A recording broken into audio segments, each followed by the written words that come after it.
Nos volvimos a exteriores porque continúa esta niebla, esta bruma que veíamos hace unos minutos, y para ampliar la información que nos dio Nubel sobre este humo que proviene del Amazonas, estoy con el jefe de pronóstico de Inumet, Néstor Santayana. Muchísimas gracias por recibirnos esta mañana. Expliquemos específicamente de qué se trata esta niebla. Estamos viendo aquí el humo que viene del Amazonas, que Inumet hace varios días ya lo había pronosticado. No, en realidad esta niebla se da por radiación, es decir, la temperatura decrece en la noche más sobre la superficie que en una capa más o menos de los 500 a los 1000 metros, eso se llama inversión térmica. Lo que genera es un efecto tapón, por lo cual la humedad relativa se mantiene en esa capa más baja y la presencia del humo no es la presencia del olor a humo no es el humo proveniente de los incendios de Bolivia, de Perú, de Paraguay y de Brasil sobre todo, sino de las propias estufas, o sea, es un efecto mucho más local. Pero específicamente tenemos la presencia del humo del Amazonas. Sí, desde el fin de semana en el norte del país algunas estaciones meteorológicas del Inumet han detectado presencia de humo, el día de ayer también, sobre todo en el centro y norte. Esta situación va a permanecer por lo menos hasta el jueves aquí en el sur y hasta el viernes en el norte, sobre todo por la componente del viento que va del noreste al noroeste y que volverá al sur sobre el jueves y viernes cuando se espera el pasaje a un sistema frontal con una de mejora y allí el viento volvería a Brasil. Estamos en épocas de incendios del Amazonas. ¿Esta presencia de este humo ya había sucedido en nuestro país?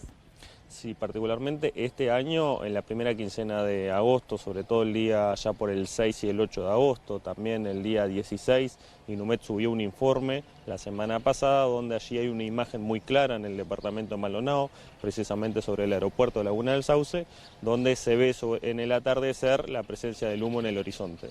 ¿Cuántos kilómetros aproximadamente recorre para llegar hasta acá?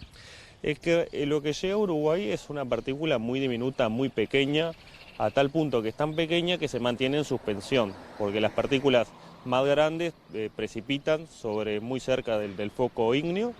Entonces lo que debemos esperar en Uruguay no es más que un ligero velo grisáceo, no debemos esperar mucha más turbiedad como por ejemplo pasó en la ciudad de San Pablo ya por el 19 de agosto, que eso se debió a incendios muy intensos en pocos días que se dio sobre todo entre Bolivia y Paraguay. ¿Cómo afecta? Ayer hablábamos con un especialista de ecología sobre el tema de los incendios. ¿Cómo afecta a las lluvias y cómo cambian las lluvias en la zona justamente de la Amazonia a raíz de los incendios? Bueno, hay que considerar que el humo es un aerosol y es un litometeoro en realidad precisamente.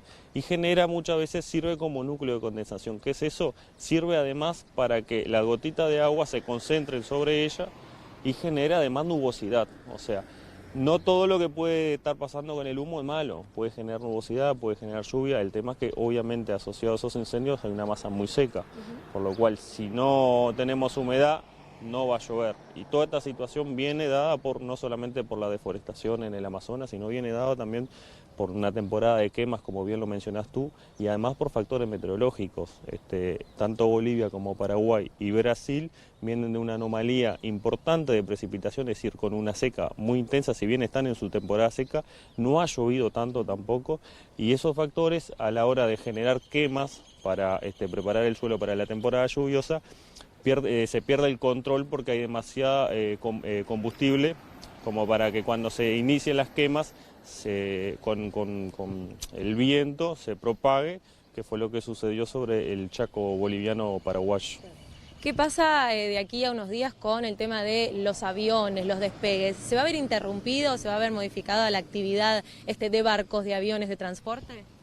No, como lo que llega acá son diminutas partículas, no debería tener afectaciones. No es lo mismo que las cenizas volcánicas, pero en este caso no debería tener afectaciones. Sí, tal vez cerca de los incendios los aviones podrían llegar a haberse desviado de su trayectoria, ¿no? Bien, se habló también de una especie de lluvia ácida que podía llegar a suceder a raíz de este humo. ¿Esto nos podría llegar a afectar a la calidad del agua que cae de la lluvia, a las personas o a los cultivos?